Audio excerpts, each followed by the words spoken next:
Bluff City Media presents the Two Buck Sports Show with your hosts, Rusty Buckets and Uncle Buck. Now, let's get to the show.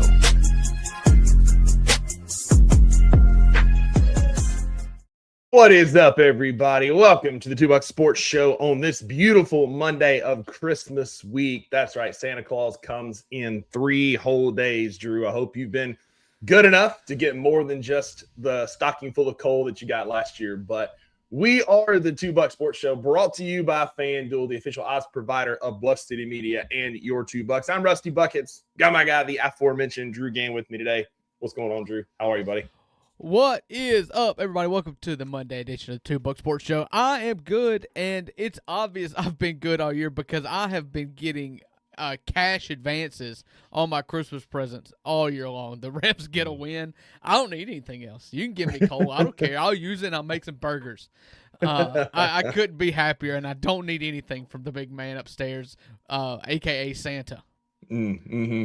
Yeah, well, the rest of us did enjoy some good college football games this weekend. A couple of bloodbaths that we'll get to in the final segment. We got some Grizzlies-related news to talk about, including some disappointments over the weekend. I can tell you who's going to get coal this year, and it's the Grizz PR notifications because they keep hitting us with bad news after bad news, including the news today, which we'll get to in just a little bit. But before we get to sports, we promised our mamas that we would never forget our roots and we would catch up as friends with some buffoonery. So that's what you get in the first segment of every show.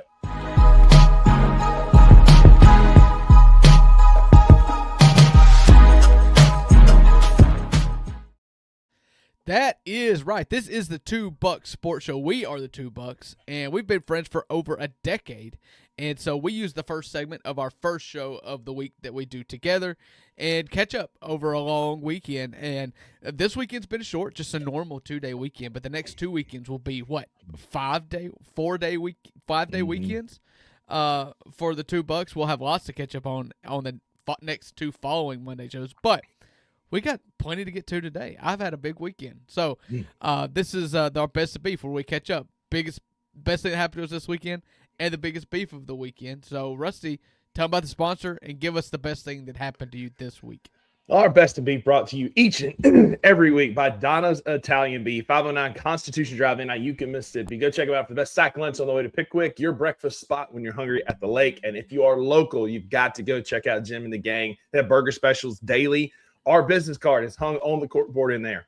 If you send us at us in our socials at the number 2 Bucks_BCM with a picture of said business card, we will pay for your lunch that day. Now, there is the terms and conditions do apply to that, but we will pay for most of your lunch that day up to a certain amount. Sound like a real Indian giver here. I'm telling you, the first one. And you're going to have to post sure. the terms and conditions for them to agree to them. It's the fine print. It's down at the bottom. If you can't see it, tough. But yes, check out Jim and the gang for the best burger specials on your way to Pickwick. So my weekend was full of a lot of highs. It was really good. We had not a lot going on Friday night, which was really nice. Went to the Grizzlies game Saturday, which was a bummer. We'll get to that here in just a little bit. My date was fantastic. She was beautiful and fun as always. The game was the antithesis of both of those things. It was gross and it was not fun, especially in the second half. But we'll get to all that more here in a minute. Yesterday was good. We went and had a Christmas lunch with some of Maggie's family here in Memphis, which was a ton of fun, hanging out with them. And then went to Starry Nights last night to look at Christmas lights. Took Boone her lab last night, which was fun. I got to be honest, the lights were a bit disappointing. It was fun. The hot chocolate was great again this year, but like a lot of it, even the Grizzly was only half lit up, which felt on brand for the season so far. Like it was only half lit. He was feeling it too. Restriction. Mm-hmm. Yeah, exactly right. Like the lead up was out, the Buffalo, there was just so many lights that were down. So I know this has turned into a beef segment, but I'm over here wanting you to get to the point. Yeah, but no, it was good. Was this a terrible weekend? No, I said it was good. I kind of got ahead of myself with the beef, but it was good time with Maggie and Boone in the car last night. So all in all, it really was a weekend full of bests. I got nothing really to complain about. But what's your best of the week? That's what I just said. It was the whole weekend. It's just it was a weekend full of bests. Is what I was saying. I'm gonna do the TLD. I'm gonna do the TLDR version of Rusty's best. Everything sucked. It was a pretty good weekend. I don't understand. You'll come on here and you'll have a very similar weekend full of bests, and I don't say a word. And the first time I ever come on here, Anyway, it was a good weekend with Maggie. I had a really good weekend, and that was my best of the weekend. I guess one point that I hadn't touched on, I guess that I could talk about. I got exposed, Drew, to a different culture, which was kind of cool, and interesting, kind of cool on Friday night. So Maggie and I just packed up dinner. We were just cleaned up. We were getting ready to sit down on the couch and watch TV, and there's a knock on her door. Not a doorbell ring, but a knock on the door. So she gets the dogs out in the backyard, and I go open the front door to the glass door to find this little like 5'5", 5'6" fella standing there. And Maggie's neighborhood is predominantly Orthodox Jewish. So they have some pretty stringent rules and stuff that they follow. Well, this guy says, hey, man, I know this is weird, but I have a question. It is currently our Sabbath, and one of our kids ran into a room and didn't think about it and turned on the overhead light in the bedroom. They won't be able to sleep with that overhead light on, and none of us can turn it off. Do you mind coming down here and turning this light off for me? And I was like, absolutely. Not a problem at all. I was like, if you don't mind my dress, I'm in my sweatpants, my fuzzy lined Crocs, and my, my comfy clothes. And he was like, I do not care. I said, meet me at the end of the driveway. So I grabbed my jacket. I walked down there, walk in his house. It's his wife was sitting at the table with a whole passel of kiddos. I walk in, we go to the bedroom. He's like, it's that overhead light. The switch is right here. I went, click. He said, thanks.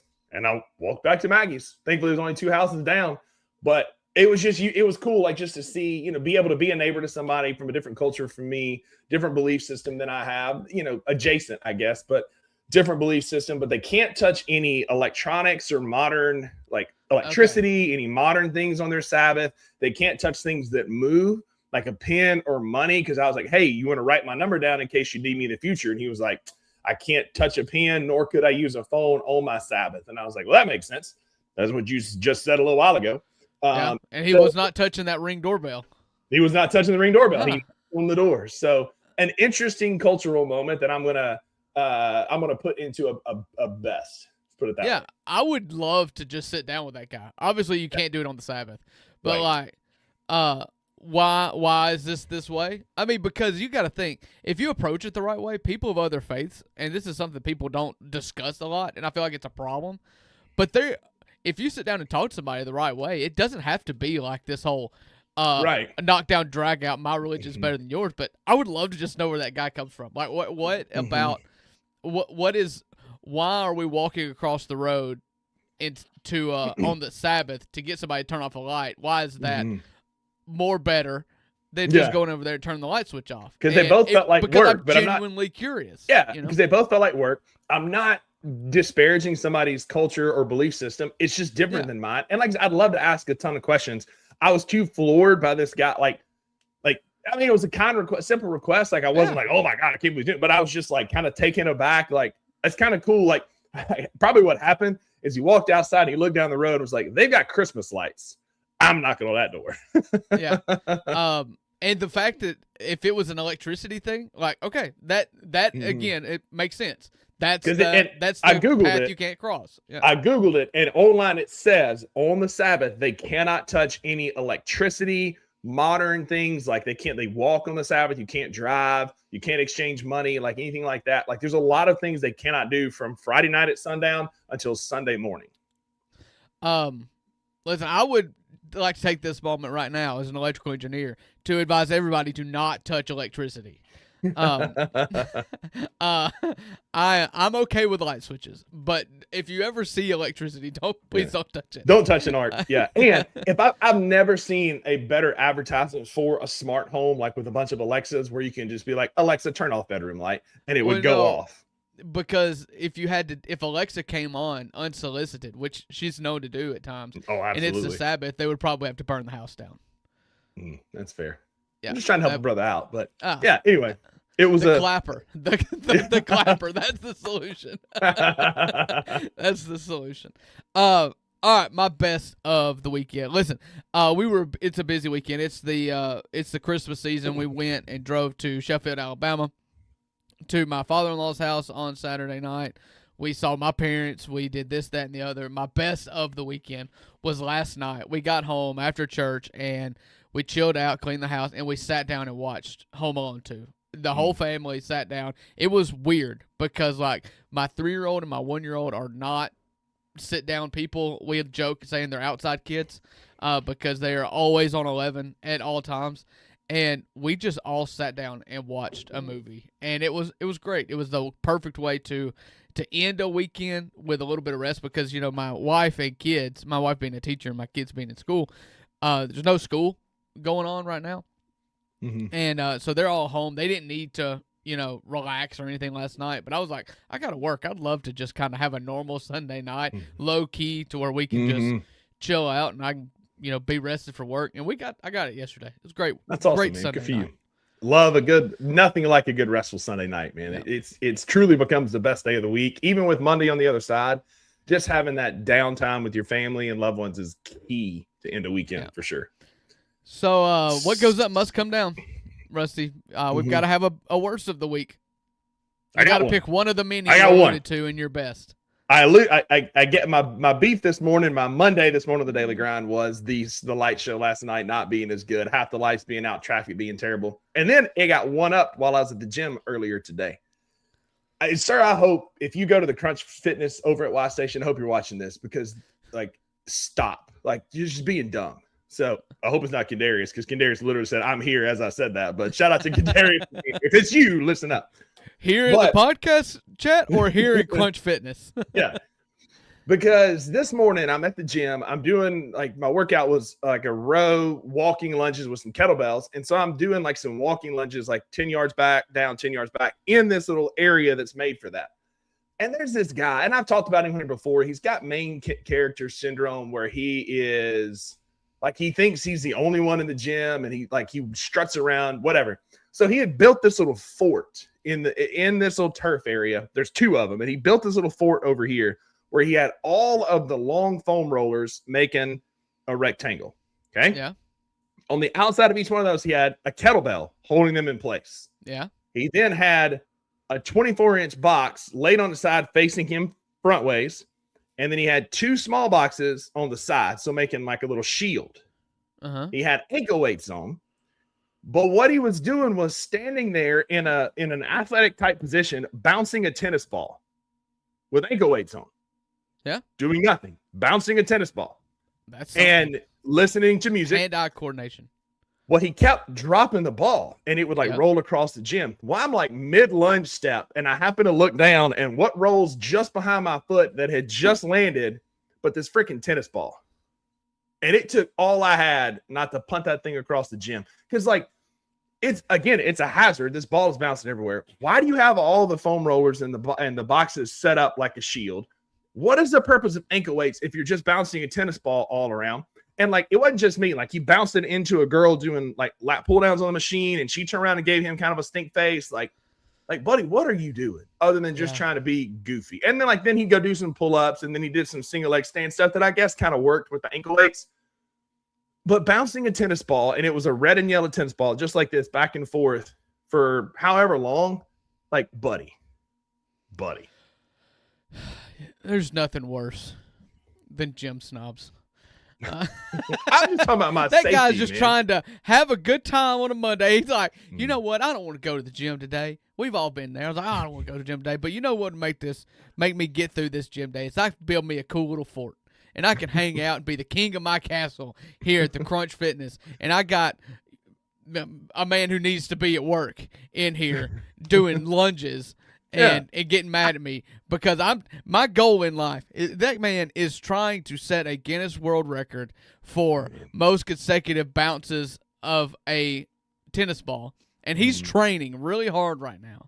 He's training really hard right now, but he's not to the expert level yet, but he's trying to get there, and that's what we're all trying to do, Rusty. So we're all just trying to improve, and we're all just trying to improve. And to get to the end, you've got to start. And he is just starting his process. His starting his journey and setting a Guinness World Record of most consecutive times to bounce a tennis ball in your hand. They have two other whole closed off rooms. They have a corridor over here where you could be out of the way. Because, buddy, I promise you, if that tennis ball had rolled under my ankle and I'd rolled my ankle on it, I would have mashed his head. You would have been signed to a 10-day contract for the Memphis Grizzlies. And you'd have made more money than you've ever made anywhere in the world. It's just be considerate. If you're gonna bounce a tennis ball around, don't do it in the middle where people are walking and working out and stuff. Because if I'd have stepped on a tennis ball and rolled my ankle, I'd mash his head between those kettlebells. I'm telling you what, if I had a lunk alarm right now, I'd be ringing it just for you. Just for your take on this. That's fine. Whatever. You can hate on me all you want. I'm not wrong in this situation because it was a dangerous situation where I could have broke my leg. I'm not wrong at this. You're just being petty to get at me.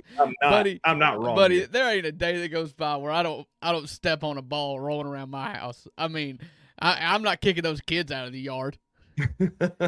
It's different. That's apples and oranges that you like to say. Lunk alarm. Apples and oranges, as you like to say. Lunk. My beef of the week, Rusty just being angry. Rusty's feisty this morning. Because I was worried about my safety. That makes me feisty. Fine. Cool. You're not worried about your safety. You don't want that guy being a buffoon. That guy's being a buffoon. Both of these can be true. It's not mutually exclusive. I'm worried about my safety. Stop being a buffoon. My beef of the week is we at Christmas time are running into a little bit of sickness in the Gann household. Poorly timed. I think we're going to be okay, but we got our big Christmas tonight with my grandma tonight, and really need Chloe to not call Ralph within the next 5.5 hours, 6.5 hours, in order so I can, without guilt, bring her to family Christmas.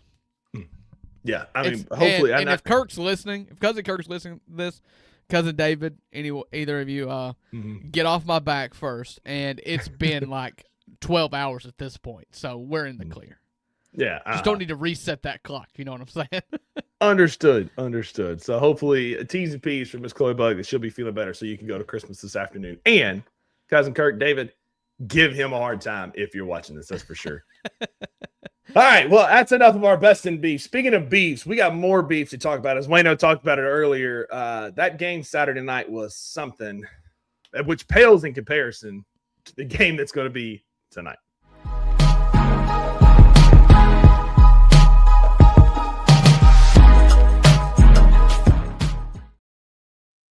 Is the 2 Buck Sports Show. We are the 2 Bucks. It is Monday at 11:18 a.m. You can catch us every single day of the week except for the next 2 weeks. You can catch us Monday, Tuesday, and Wednesday the next 2 weeks here at 11 a.m. on Bluff City Media's YouTube channel. If you are here and watching the show in YouTube, give us a thumbs up. Subscribe to the channel. If you are not in the YouTube chat, get here because that's where all the cool kids are at. Kendarius is here, Wayno, Jared, King Meeks, all of our friends are in the chat, and we are just a mere vessel in which to provide a chat for everybody to hang out in. And so we're going to get into the Memphis Grizzlies. The Memphis Grizzlies, after their best win of the season, went full lunk in the in the second half of Saturday's game and lose to a disgusting Washington Wizards team.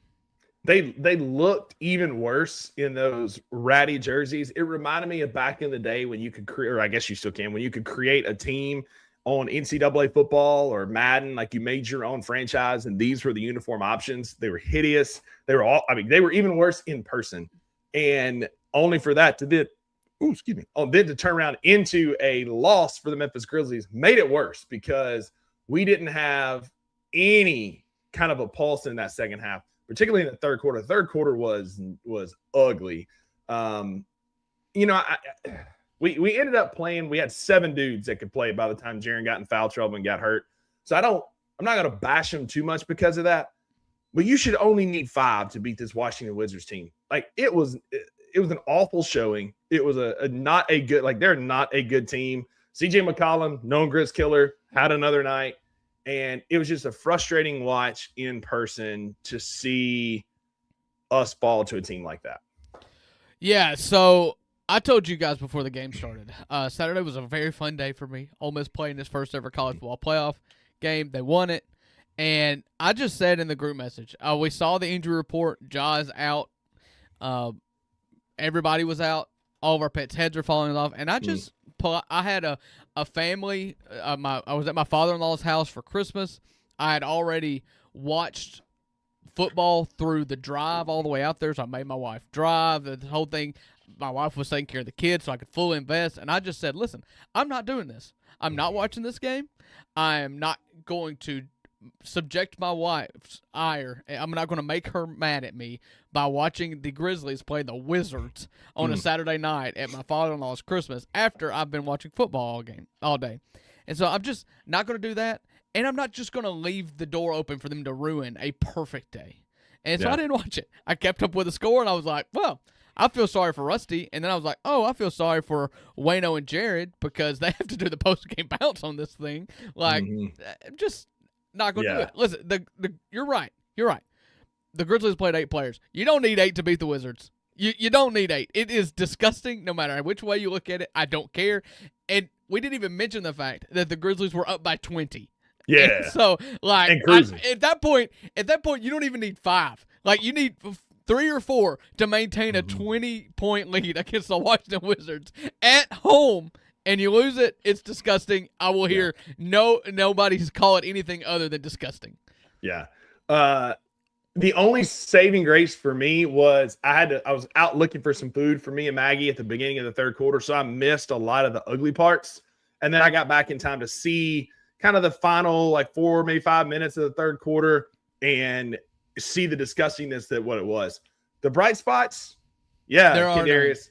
Santi Aldama had 37 freaking points. Like, he was filling it up. Jaren had 20 at halftime. And then the lights got cut off. And he had 3 quick fouls. It just like boom, boom, boom in the third quarter. And it just fell apart.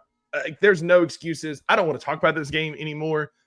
It was just, it was gross. Like, it was a waste of a great date night with a lovely lady to watch that basketball. And we stayed till the end because I said, I'm not going to sit here and watch us beat the Wizards. But we kept we get kind of ahead. And then when they took the lead with like 5 minutes to go, I thought they're going to make me stay here all the way to the end and lose this freaking game. I know. And it was just disgusting. And I don't really poor Wayno.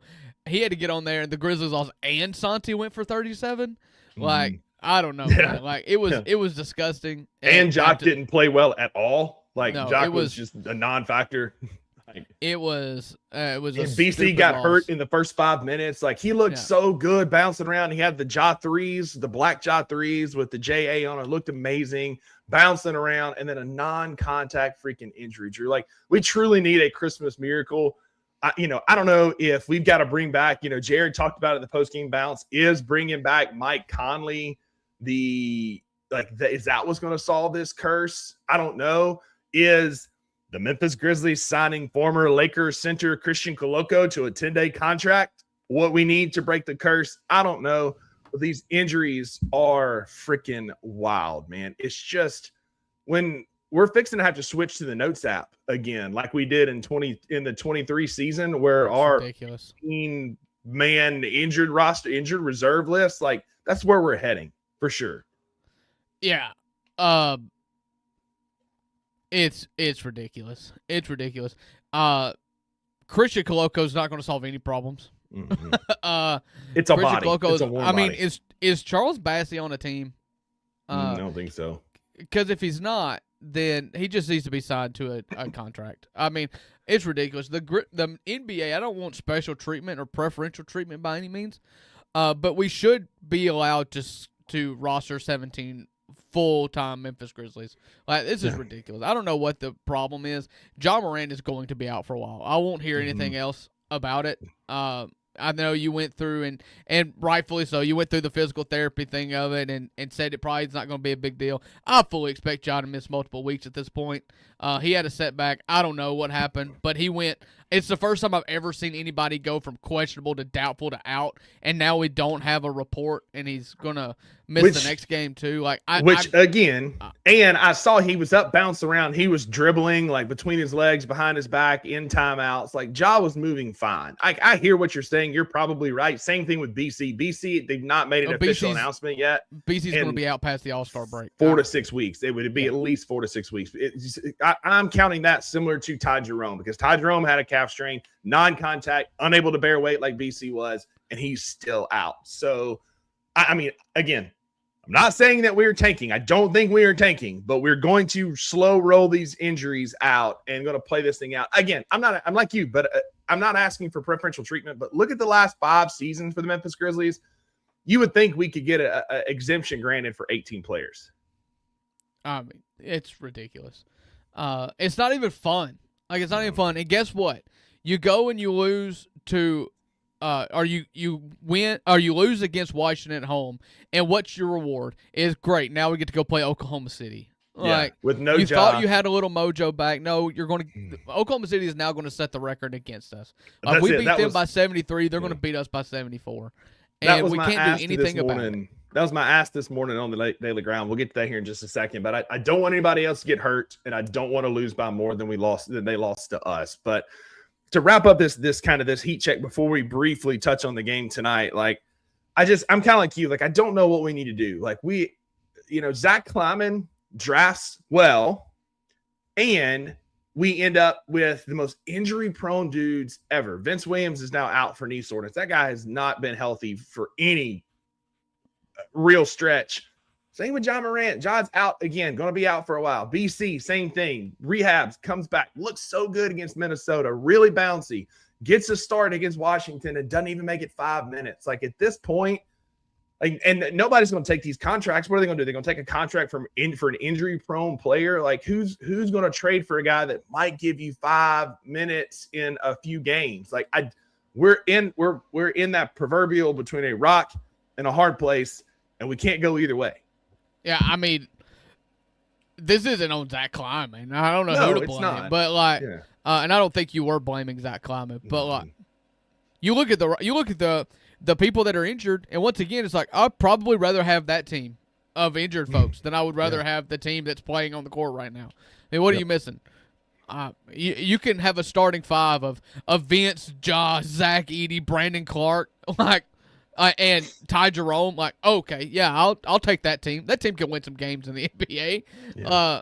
It's just ridiculous. I don't know. And to be honest with you, I don't know what you do. And I still think it's bad luck. It's just bad luck injuries. Mm-hmm. In a league that is just becoming increasingly more injured, and we are the poster child for the increasingly more injured NBA. I mean, the one silver lining, I guess, would be we were the trendsetters. We were the first ones to have everybody start getting hurt, and now everybody else is catching up. It's not even funny. At this point, it's truly not. It's sad. How dare you try to find a silver lining when I'm trying to be angry? I told Maggie the other night, I was like, I'm a good guy. I pay my taxes. I pay my tithes. Like, I give to charity. Like, I help old ladies across the street. I go turn out lights for people on their Sabbath. Like, what did I do to deserve my favorite team to be like this? You want me to get into it? You want me to get into the things you've done sure wrong? You got a laundry list of things. It's so stupid. I've said on this show before about this season. It was early on, and they kind of corrected themselves. But I'm back to just being like, I don't like this team. This team doesn't give me any joy.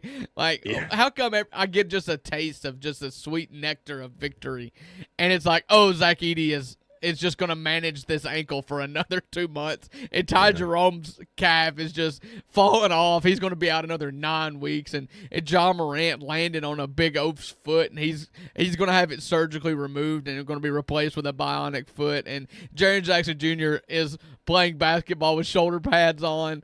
And and Brandon Clarke's made out of paper mache, and it's like, maybe. And I'm the fool here that puts all my time and happiness into this. Maybe we're not going to sacrifice the mascot, Wayno. Maybe we brought in Christian Coloco, who famously Jake LaRavia threw an errant lob to Ja, and he crashed on Coloco and basically had a car wreck injury to his hip. You can blame LaRavia. The pass was not good, but Coloco did push him out of the air. He pushed him out of bounds, regardless of the pass. The pass is like it's 50-50 at least. LaRavia and Coloco here. But maybe we're gonna sacrifice Coloco at halftime of the next home game. You're shoehorning LaRavia hate in here, and I'm not gonna allow it. Which I will also be at the next home game. I believe it's the next home game where it's the Milwaukee comes to town. So we're going to see the freaking mash unit Grizzlies. No Giannis. Wasted all this money. We're going to get wrecked by Cole Anthony. It's going to be the Cole Anthony revenge game, or freaking what's his name? Chris Middleton, Kyle Kuzma. Kyle Kuzma is going to go for 50 against us. Like, it's just how it's going to be, because I'll be in the freaking building. And anyway, listen, if you're an NBA player out there, curse. We want Rusty. We want you to come to Memphis, but just know, if you come to Memphis, you could have been fully healthy, but you ain't gonna be once you get here. Yeah. But Lastly, before we move off this ragtag bunch of Grizzlies, we do got to give you some yes, FanDuel numbers. please. Tonight, the let's eat Grizzlies more travel garbage. to Oklahoma City, where Oklahoma City is a 16.5-point favorite. I mean, it's like, I'm What is sure this, Tulane? I made this morning. Let me see if the line's moved. It's 15.5. 46.5. Oh, Hot dog, it's 15.5. yay. But take a guess. So the Memphis Grizzlies are plus 730 on the money line, Drew, on FanDuel. Take a guess on what the money line is for Oklahoma City. Just take a guess. minus 1,200. Minus 1,200 on Is the it money. really? Minus I was 1,200. trying to be ridiculous.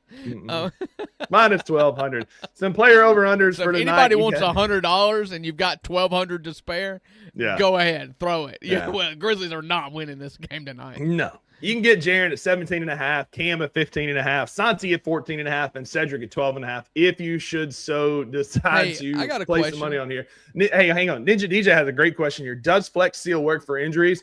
At this point, maybe we should try. Like, I'm not opposed.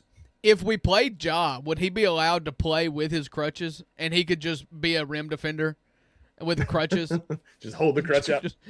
I mean, is that frowned upon? Like, Well, we would just play 4-on-5 on offense, but it wouldn't matter anyways. It's like they've got 8 people playing defense for Oklahoma City at any time.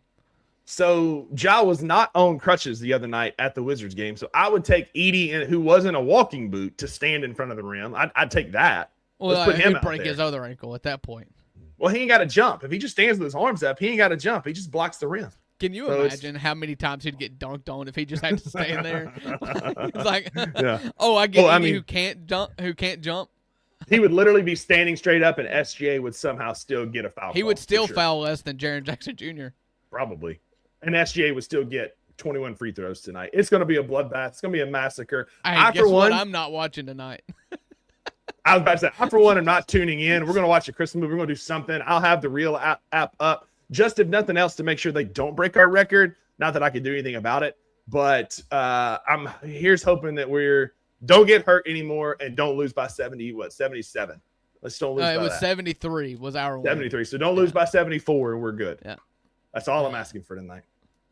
Good We Lord. don't ask for much. We really don't. But it's also, like you said, it's our fault for tying our mental health to a basketball team who has done nothing but wreck our mental health for the last 4 or 5 seasons.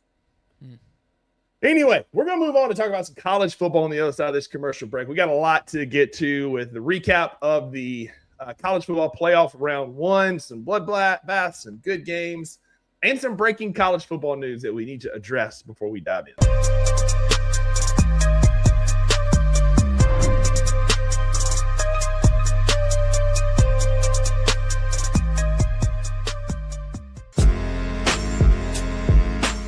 In Memphis, we know a thing or two about resilience. From the grindhouse to the Delta, we protect what's ours. But when pests invade your home, it's time to fight back.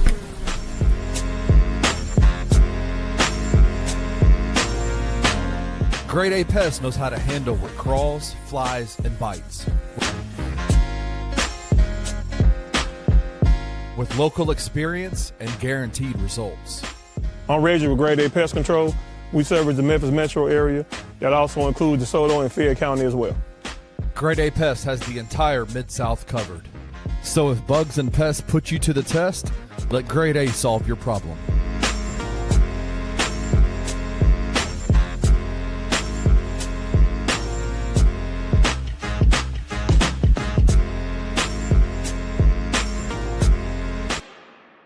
Cam Spencer, the aforementioned Cam Spencer. He is 13 of 16 from 3 his last 2 games. You want to draft him over me? Tell him, Cam. He's great. When we lost Dylan, it was like it took away a soul of this team. Cam embodies competitive nature, spirit through and through. He'll supersede all of what he can't do. It's just a energy that he has. The basketball, the shot making has been fantastic, and it's not the threes. The percentage of which he shot the threes has been fine, But these are not catch and shoot threes. These are off the dribble, sidestep, behind the screen, coming off a dribble handoff. And so, yeah, it's been fun to see him be able to show people what he can do. Tune in to the Night Court podcast with your hosts, Rob Fisher and Brevin Knight, on the Bluff City Media YouTube channel. In the heart of the Highland Strip for 27 years, Trilogy Tattoo has helped tell stories for Memphians for generations. Located at 530 South Highland, Richie and his team are waiting to help you tell yours.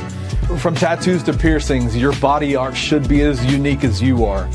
Voted a Memphis Flyer top 3 tattoo shop in the city of Memphis since day one. Your story will be safe here at Trilogy Tattoo. Open 7 days a week, Monday through Saturday, 11 to 11, and 3 to 11 on Sundays. They have convenient times waiting on you. Let Trilogy Tattoo help you tell your story.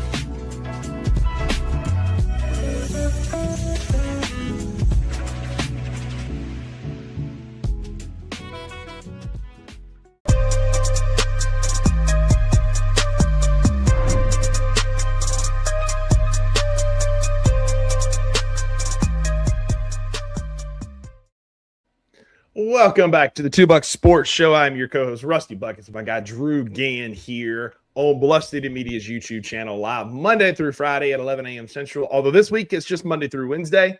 As we get ready to celebrate Christmas with our families, we will only be live Monday through Wednesday. We've talked about college basketball or professional basketball. We're moving into college football now, where Ninja DJ brings up a great point, man. In 2025, Master Chief is giving out bowl game trophies. I hope that never changes. The Pop-Tart Bowl is coming up. We're going to have dancing Pop-Tarts on the field. But the biggest thing we got to address today is breaking news out of Chapel Hill, North Carolina. We have a live photo of Bobby Petrino, Bill Belichick, and Jordan Hudson on the way to the North Carolina practice facility as Bobby Petrino signs a deal to become the offensive coordinator / future interim head coach of the Tar Heels. Drew announced this morning Petrino is joining Belichick's staff. I mean, this is like the Ultron of old dudes who love young women. They're just, you know how the Power Rangers would form into one big Power Ranger. This is just Thor collecting his stones of old people who love young white girls. Like, it's ridiculous, man. If I was Oklahoma, if I was North Carolina, I'd be so pissed if I was a fan, because they are like the crown jewel of the expansion movement. Like, that's what everybody would want. I think that's the team that the SEC would want more than anybody. It would be North Carolina, and they're just doing this. Listen, at least Petrino can still coach.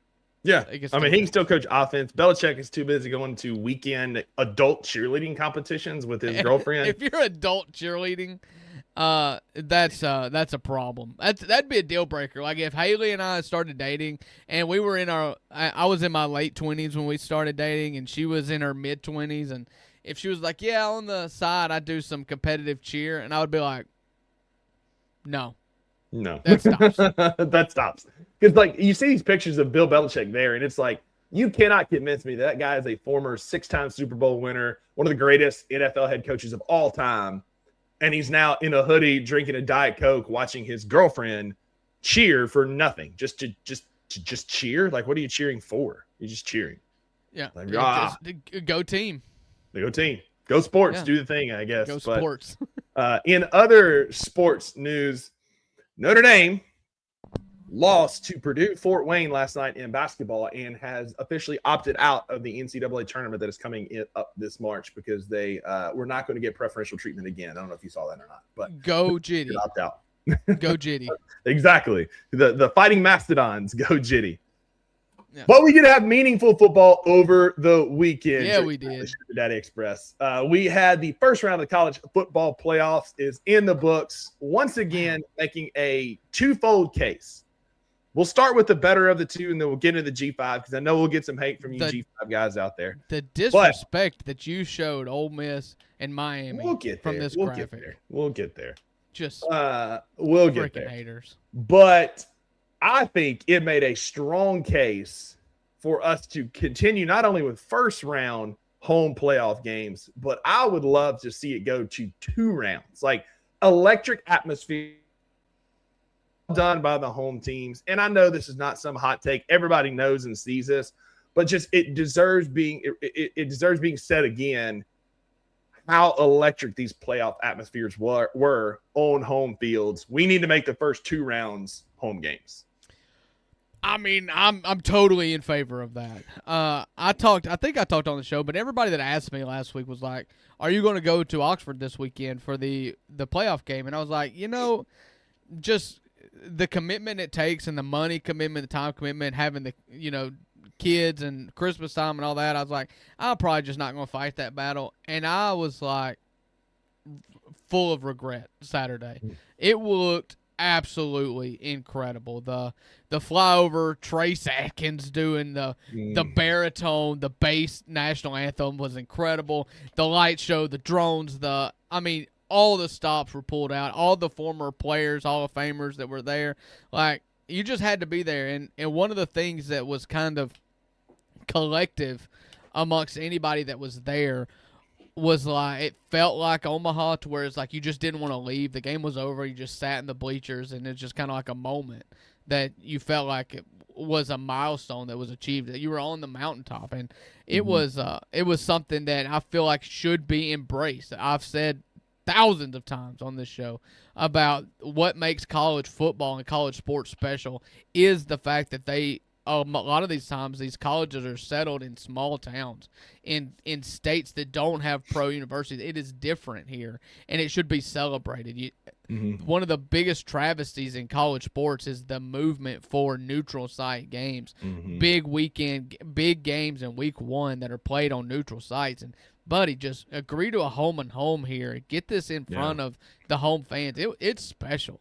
And then we're taking games to Brazil and Ireland. Like, you're losing 90% of what makes college football great, and that's the home atmosphere. A game in Oxford, Mississippi, in Ames, Iowa, in wherever these schools are from, just hit different than a Chick-fil-A kickoff classic in Atlanta. Like, there's nothing against the Mercedes-Benz Dome. It's awesome. It should be the home of the SEC championships and that stuff. Yep. That's fine.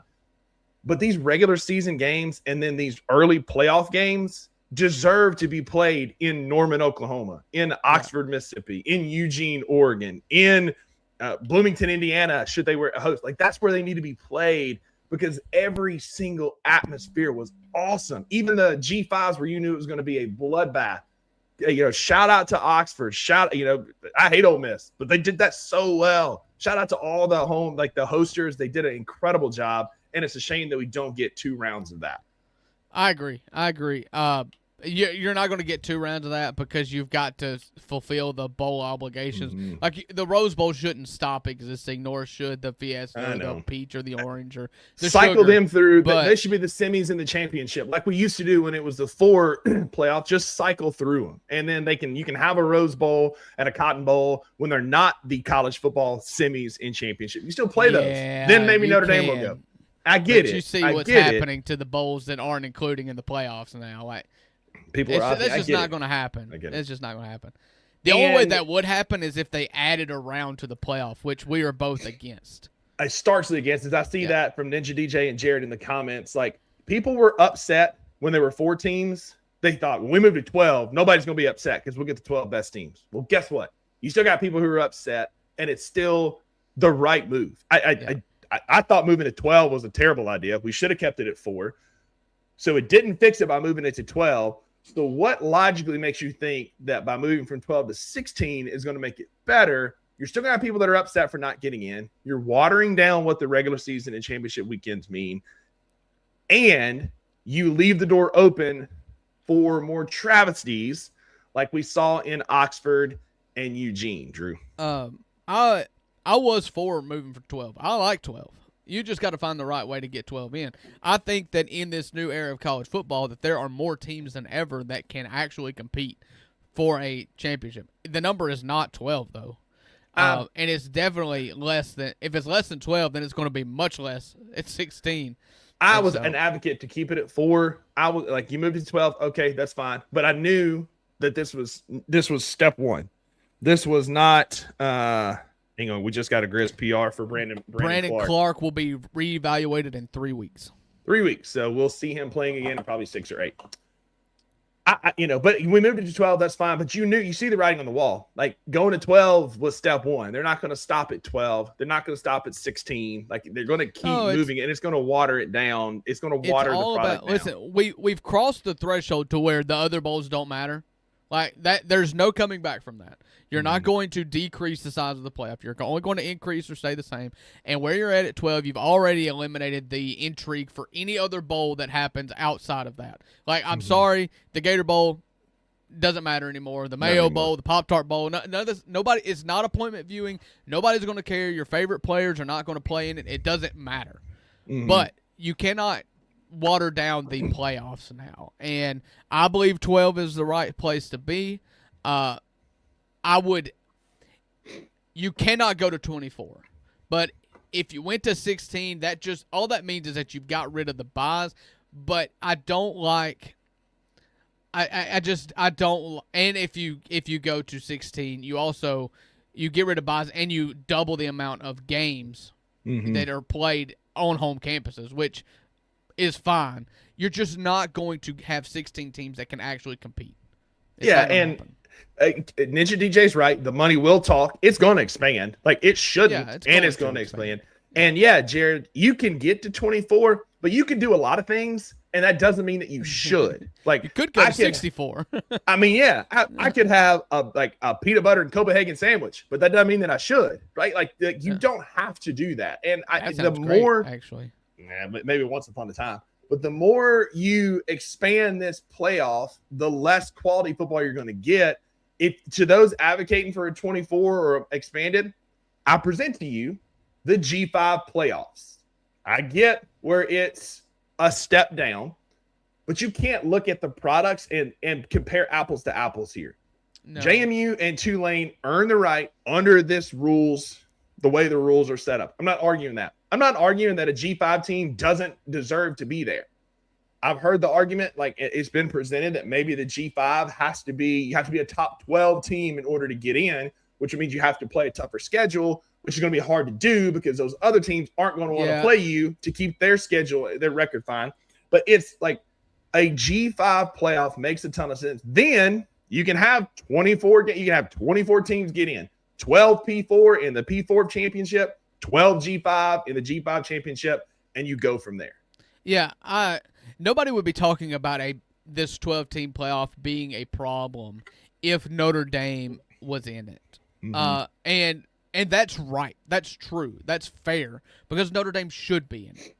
Notre Dame should be in this. So should, if you go down the list, if you replace Tulane and James Madison with Notre Dame and BYU, because I think that's the next two teams that were in the rankings, then you don't have this. Ole Miss is not beating Notre Dame by 31 points, and Oregon is not beating BYU by 25 or whatever it was. Like we're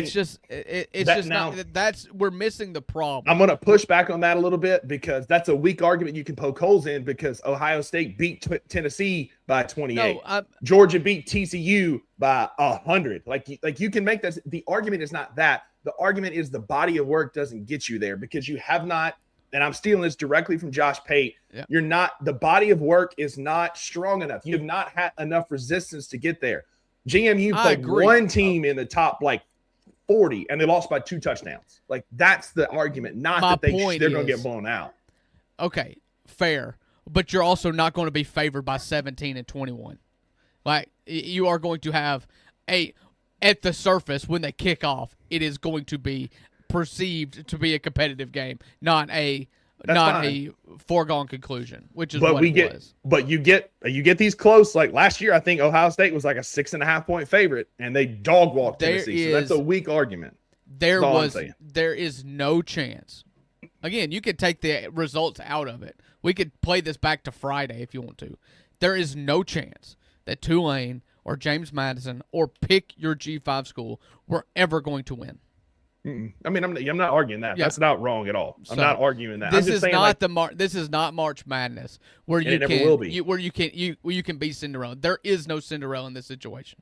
Because there's a world where a George Mason gets hot from 3 and you can beat teams. I don't know if you saw the clip of with James Madison and Oregon game where a running back bounced outside and they had like a 275 white linebacker trying to chase him to the boundary, and it was just like, sorry, buddy, but like it's just different, and that's not elitist. That's just fact. It is what it is. And G5, you can argue again and rail against the system that made it this way, but the system is the system, and it's not going to change. These P4 schools have more money than you ever will. JMU made like 2 or 3 years of athletic budget in this one game, so good on them for going there. But like a G5 tournament would be electric because you would have James Madison and Tulane, and Memphis would be there. You'd have Kennesaw State, some of these other schools that would have a shot. Otherwise, you see Kennesaw State get blown out by Western Michigan. JMU and Tulane were not competitive in their games. You have an opportunity to play meaningful, real football games against your peers. You're not a peer in this tournament. You're just not a peer. It's not about the results. I'm not even talking about results. I'm just talking about the body of work that got you here is not peer-to-peer with what Oregon did, what Alabama did, what Indiana and even Ohio State, who had 2 cupcake schedules, did. And I'm not saying there shouldn't be a path. 3 years ago, whatever it was, when Cincinnati was a G5 school, made it into a 14 playoff, and they earned it. Boise State earned it last year. They were a top 12 team in the country last year. Undefeated, had a top 5 NFL draft pick playing running back for them. And if you are eligible and available and meet the criteria to bypass the G5 playoff and get into the big boy playoff, then that's fine. But what did Cincinnati and Central Florida do? 2 teams that were on the come up for the last few years. Boise. Hang on. I heard you with Boise. I heard that. Yeah. But I'm saying, what did Central Florida and Cincinnati do? You read my train of thought there. What did Central Florida and Cincinnati do when they were competitive with these teams? Because Central Florida was a number of years ago. They joined a P4 conference. They joined it. So that's what, like, they took that and they ran with it, but they didn't stay in the G5. They took it. They took their shot. Yes, they got blown out, but they then parlayed that into an invitation to the table. Now, Cincinnati and Central Florida have more resources available to them to where they can then become one of the P4 teams that get there.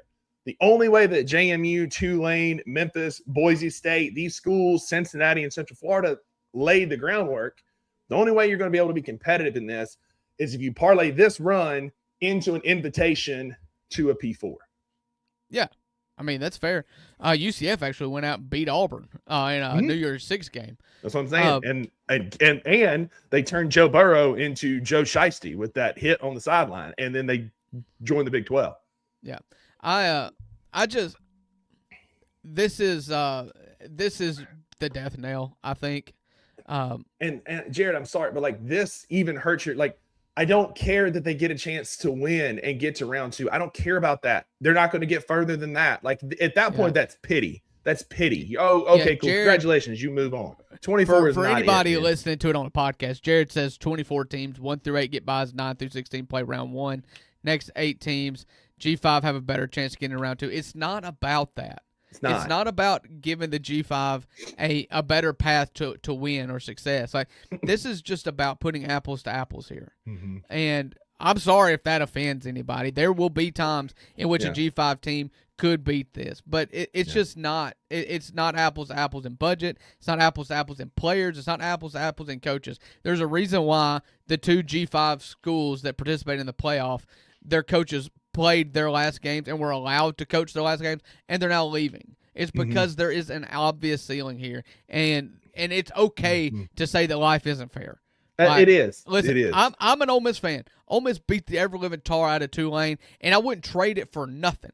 You offered me the same result as Miami with not even breaking a sweat. I'll take it. Absolutely. Yeah. We're at the same spot, and I didn't have to break a sweat. I'll take it. But it's just not. That goes back to the apples argument. To apples. Did the strain for Miami help prepare them for Ohio State than a cakewalk prepare you for Georgia? We'll talk about that later. Probably not. We'll talk about that later. But that's the whole point. Like the whole thing is not that I want the G5s to get a chance to go to round 2. JMU faced 2 defenses in the top 30 this year. They lost to one of them, Louisville, by 14. They lost to Oregon by 27 or 17. Like they just got blown out. Wasn't even close. And so that's the whole thing. It's not peer-to-peer. I don't care if they match up and they get lucky and they beat a Vanderbilt or a BYU who's a 13 or 14 seed and they get to the second round. guess what's going to happen in the second round? They're going to play Oregon, and they're going to get blown out. Yeah, again, it's not about trying to make competition for teams that don't have a chance at winning. It's about only putting teams in the playoff that have a chance to win it. And I believe that 12 is too many. I don't think that right now, even if you put Notre Dame and BYU in, there's not actually 12 teams that can legitimately win this. But what you did is you replaced two teams that have a better chance with two teams that have no chance. Mm-hmm. Yeah, I mean, that's it. And so, I want people to have their feelings hurt because they got left out than have too many people in the party that don't belong.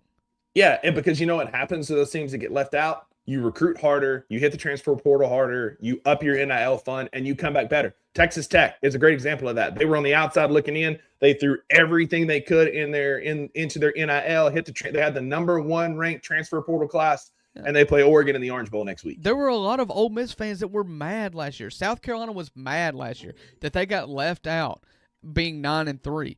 It wasn't me. I wasn't on this show saying Ole Miss deserves to get in. No, you lost to Kentucky. You lost 3 games. You don't deserve to get in. And that's what's the beauty of this. There should be a bubble. There should be some good teams that get left out. Vanderbilt, I'm sorry. Texas, it's a historic season. It's tough. But you've got to have a gatekeeper there. You want too few people getting in, not too many. You should have people upset that they're getting left out. That means you're doing it right.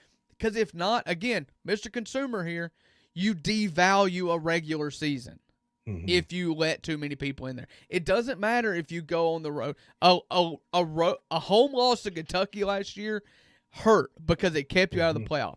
A home loss to Kentucky last year and you get in, then it doesn't matter. You cannot devalue the regular season. And in my opinion, you can't devalue the conference championship. I mean, I get it. When Mississippi State lost that game to Texas, I knew our college football playoff hopes were dashed. Like we were not going to make it. But because we lost the game, because we lost on the field. Yeah. I mean, you held on. We did. And listen, I'm all for a BCS type picking system because it's math, it's an algorithm. It's not a bunch of people in a room drinking expensive whiskey, picking who they want to be in, and then backing the math in to make it work. You let the math tell the story. And you would have had Notre Dame and BYU in over James Madison and Tulane. And I don't care about the results or the competitiveness.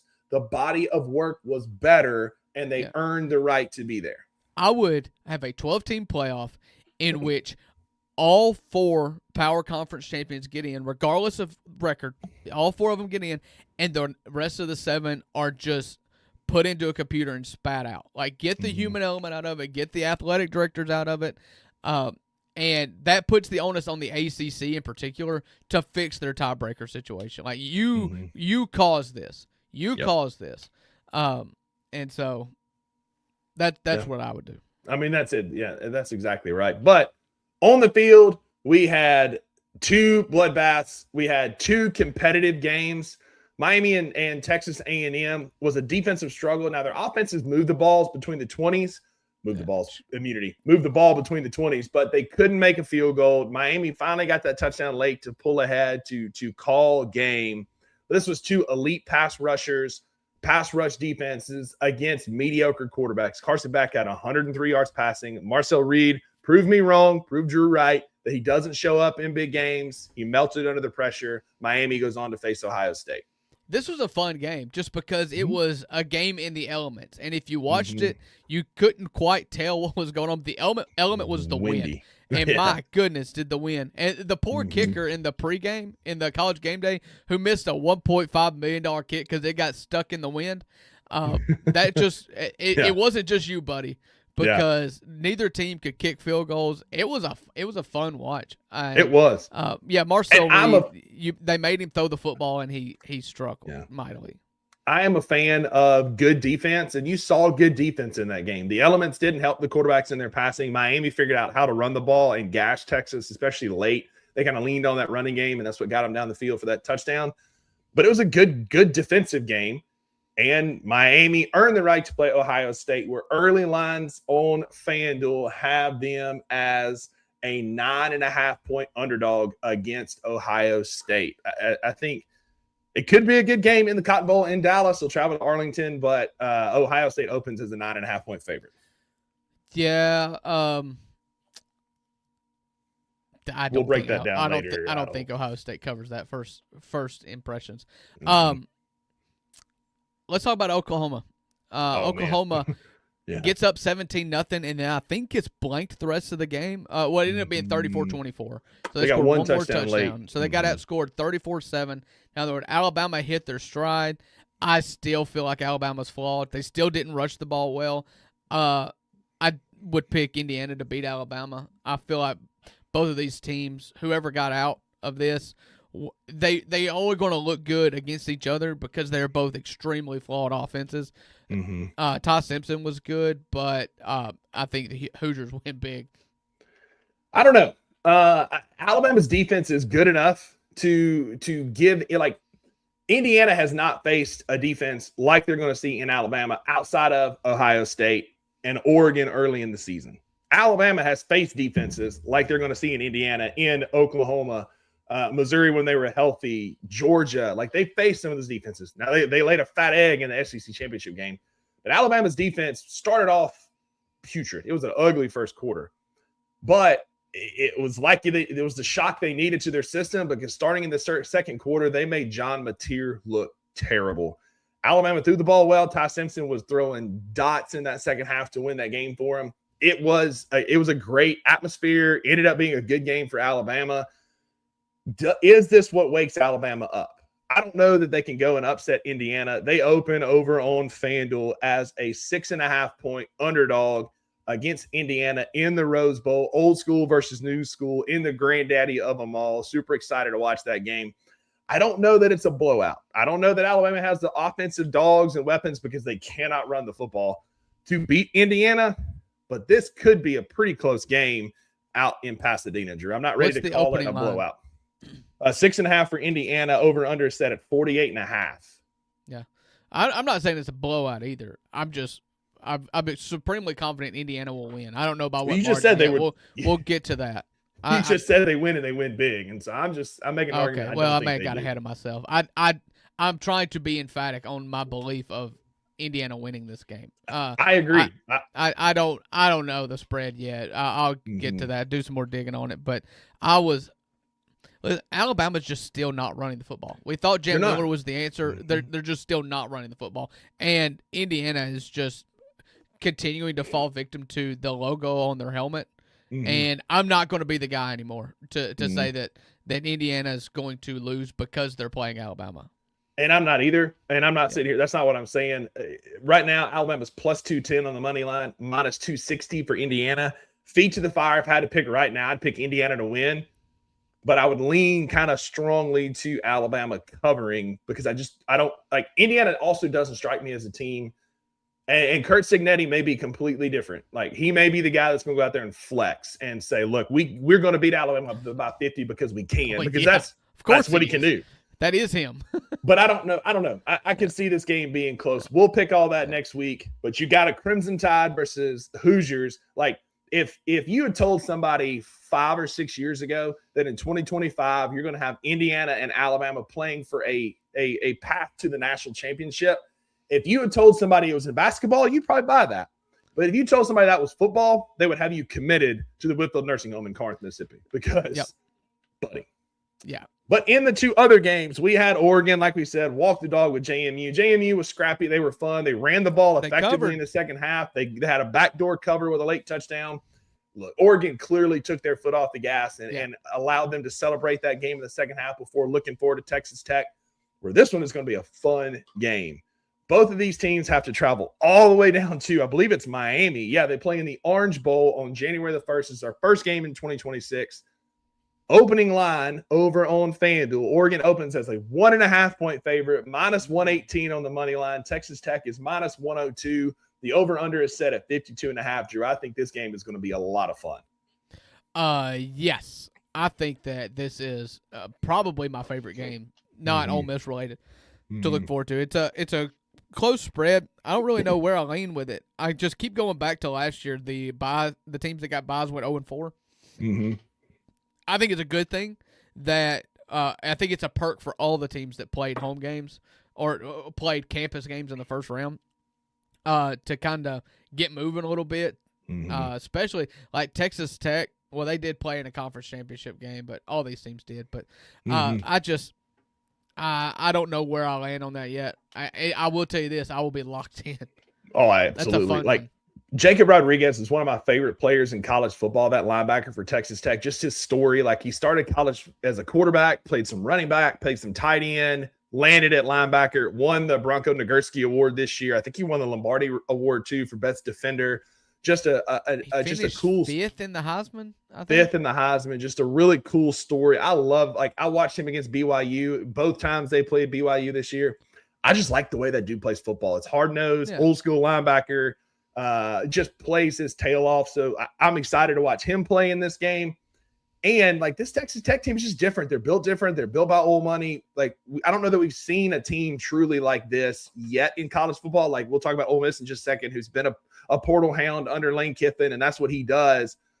But this team is purely built in the portal, the number one transfer portal class against Dan Lanning, who's very process-oriented, of that Nick Saban coaching tree. I'm fascinated by this game. Yeah, I mean, it's great. They've got probably the best front seven in football right now, does Texas Tech. I mean, you're talking about being able to cut off the water in the run game. If they choose to not let you run the football, you're not going to run the football. And Oregon has an electric running offense, and so it's going to be awesome. Oh, I'm getting chills. I can't wait for that game. Cannot wait for that game. But Ole Miss, congratulations, won the first ever playoff game hosted in the state of Mississippi in the SEC. In the SEC? Oh, it was. I guess it was, because nobody hosted last year. First ever playoff game won in the SEC by the SEC. At home in Oxford. Texas A&M lost. That's right. That's right. So shout out to Ole Miss getting the win over Tulane. You were able to kind of celebrate it in the jerseys that Lane Kiffin hated and didn't wear the most. Now you get a chance to go beat the team that Lane Kiffin couldn't beat earlier this year. Not to make it about him, but great effort by Ole Miss. Kewan Lacey, Trinidad Chambliss looked good, and it sets up for a rematch with Georgia on January the 1st in the All-State Sugar Bowl in New Orleans. Georgia over on FanDuel opens as a 6.5-point favorite, minus 255 on the money line. Ole Miss is plus 205 on the early line.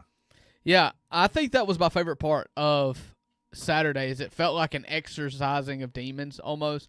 It was like a clean slate, and they did Game Ops did such an incredible job. You didn't see Lane Kiffin anywhere, like not even in the Grove. There wasn't pictures. There was one thing I saw was his face taped to a donkey, which was objectively funny. Yeah, and but it was just too. It wasn't Skinny Lane. It was Fat Lane.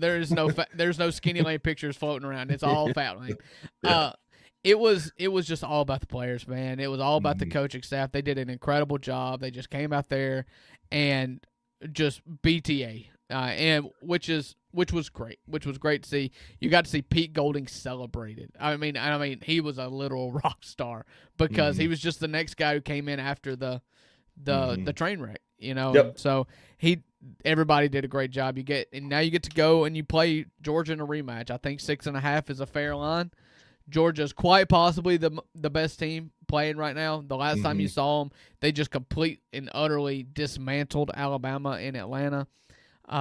But Ole Miss, if you're looking at this, you're looking at it like, hey, I went to Athens, Georgia this year, was up 9 in the fourth quarter and got beat. And so you're just like, hey, don't tell me I can't be confident if I'm an Ole Miss fan. Don't tell the Ole Miss players that they can't be confident right now. No team has ever had, I believe. Let me get the stat up here. This is obviously going to be an Ole Miss stat, but no team has won in the regular season. No team that has won in the regular season has lost. Has won in the Sugar Bowl. That's right. So if there's a Sugar Bowl rematch of a regular season game, the team that lost in the regular season has won in the Sugar Bowl every time. Meaningless stat. Probably very few times that's actually happened. Yeah, I was about to say, I wonder what the sample size is. It doesn't matter. Doesn't matter. 3. The sample size is 3 games. Destiny is the sample size. So, listen, this one is another intriguing matchup, right? Because this isn't like Ole Miss is hot right now because they have momentum. They have a chip on their shoulder. We're out here trying to prove that we are more than Lane Kiffin on the offensive side of the ball. And you got to do that. You got to flex against Tulane. This ain't Tulane walking into New Orleans. Of course so not. I'm curious because Ole Miss is riding high. They got the chip on their shoulder. I believe they're a very dangerous team. And Georgia, of all the 8 teams left playing, might be the ones peaking at the most pristine time because they got better as the season went on. Yeah, them and like you said, the last time Indiana, they just absolutely crushed Alabama. Like, I think that this matchup is very intriguing to me. The over-under is set at 55.5, the highest of the 4 quarterfinal games. And I like these two teams can play defense, but these offenses can get hot. And so I'm excited to watch this one as well on January the 1st. I mean, if you're looking at Ole Miss fan and all you've got is one game sample size of Pete Golding, and there wasn't a drop-off. You know, I talked about on Friday's show about how I didn't expect Ole Miss to win by 45. I was right, but they won by 41. 35 and won by 31. So I just refuse to buy that. Like, the Lane Kiffin thing is a thing. Like, Charlie Weiss did an incredible job. Did you see the post game press conference? Any of Pete Golding? And I saw where he was talking about getting the basketball goal out and some of that. He's just cleaning house of things that don't matter, he says. But when asked about Charlie Weiss, and he said, listen, there was no doubt in my mind Charlie Weiss was going to come back because for 5 years or for 10 years, all he's been told is that it's Lane Kiffin's offense, and his butt was on the line this time. And he went out and showed out. He said, this is his offense. It's always been his offense. He's my guy. And he's out to prove that he's not a Lane Kiffin puppet. And it was a pretty bold thing to say right there. And so it's fighting words in the Lane Kiffin circle. Yeah. I mean, he definitely made it a little awkward for Charlie Weiss to go back to Baton Rouge. On purpose. Absolutely on purpose. Yeah, of course. But there is no love lost between Pete Golding and Lane Kiffin. You don't even have to read subtext on that. Yeah. No. That was a direct shot. No subtweeting at all on that one. Well, we got plenty of time to break those down as we get ready for the December 31st kickoff of the college football playoffs quarterfinals with Miami and Ohio State. Plenty of time to talk about those, but that's going to do it for your Monday edition of the 2 Bucks Sports Show. I am Rusty Buckets. This is Drew Gann. We are here live Monday through Friday at 11 a.m. Central on Bluff City Media's YouTube channel. If you made it this far, first of all, thank you. While you're here, as the show closes out, hit that thumbs up for us. It helps us more than you know. Click subscribe, turn those notifications on so you know when all of our premier content goes live on Bluff City Media's YouTube channel. You don't want to miss a single show. We got something for everybody all week long. But we'll be back tomorrow live at 11 a.m. Central right here where you found us on X, on Facebook if you're above 70, on YouTube if you're hanging out with us here in the comments. We appreciate it. In the meantime, y'all go be a friend to somebody who needs a friend. And Drew, tell them why there are no refunds. That's right. With the $2, you always get what you pay for. Hope everybody has a happy and safe day. We will see you tomorrow.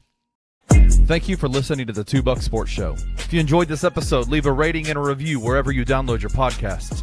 Also, like and subscribe to Bluff City Media's YouTube page. We'll see you back here next time.